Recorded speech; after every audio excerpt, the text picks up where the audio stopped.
مولانا اشرف علی تھانوی رحمۃ اللہ علیہ کی طرف سے اپنے سارے متعلقین اور مریدین کو یہ ہدایت تھی کہ جب کبھی ریلوے میں سفر کرو اور تمہارا سامان اس مقدار سے زیادہ ہو جتنا ریلوے نے تمہیں مفت لے جانے کی اجازت دی ہے تو اس صورت میں اپنے سامان کا وزن کرواؤ اور زائد سامان کا کرایہ ادا کرو، پھر سفر شروع کرو۔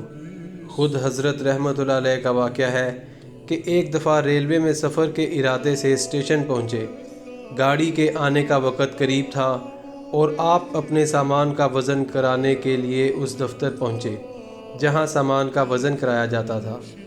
اتفاق سے گاڑی میں جانے والا گارڈ بھی وہاں آ پہنچا اور اس نے آپ کو پہچان لیا اور پوچھا کہ حضرت آپ یہاں کیسے کھڑے ہیں؟ حضرت نے فرمایا کہ میں سامان کا وزن کرانے کے لیے کھڑا ہوں۔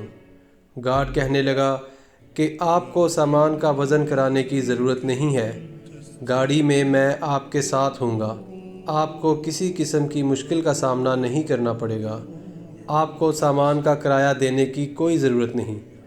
حضرت نے پوچھا کہ تم میرے ساتھ کہاں تک جاؤ گے؟ گارڈ نے جواب دیا کہ فلاں اسٹیشن تک جاؤں گا۔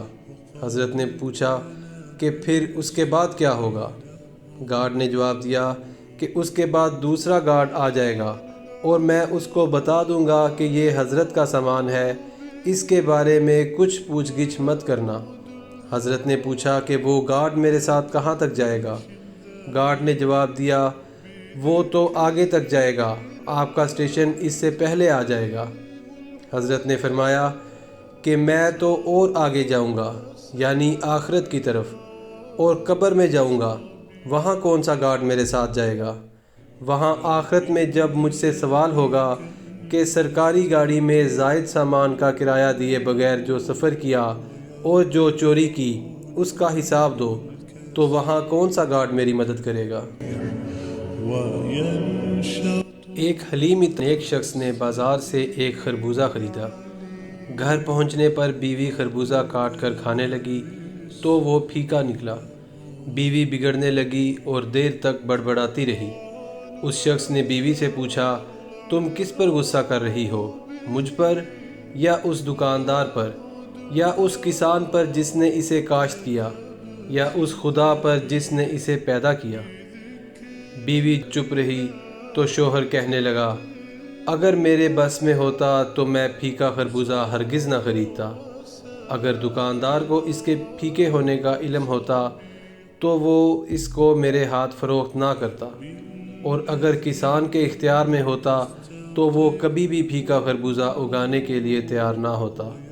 اب صرف خدا رہ جاتا ہے جو کہ اختیار و قدرت کا مالک ہے، اور تمہارا غصہ سوائے خدا تعالیٰ کے کسی اور پر ہرگز نہیں ہو سکتا۔ ایک دفعہ خلیفہ مامون رشید کے دربار میں حاضرین کی تواضع شربت سے کی جا رہی تھی۔ جام سونے کے تھے۔ ایک درباری نے چپکے سے ایک جام اپنی آستین میں چھپا لیا۔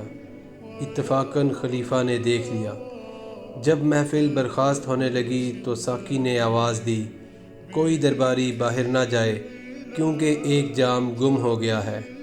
خلیفہ نے کہا سب کو جانے دو، کیونکہ جس نے چرایا ہے وہ مانے گا نہیں اور جس نے دیکھا ہے وہ بتائے گا نہیں۔ ایک بزرگ فرماتے ہیں کہ میری توبہ کی وجہ یہ ہوئی کہ میں نے قحط کے زمانے میں ایک غلام کو دیکھا کہ نہایت ہی خوش ہے۔ میں نے اس سے کہا کہ دنیا میں قحط ہے اور تو اس قدر خوش ہے؟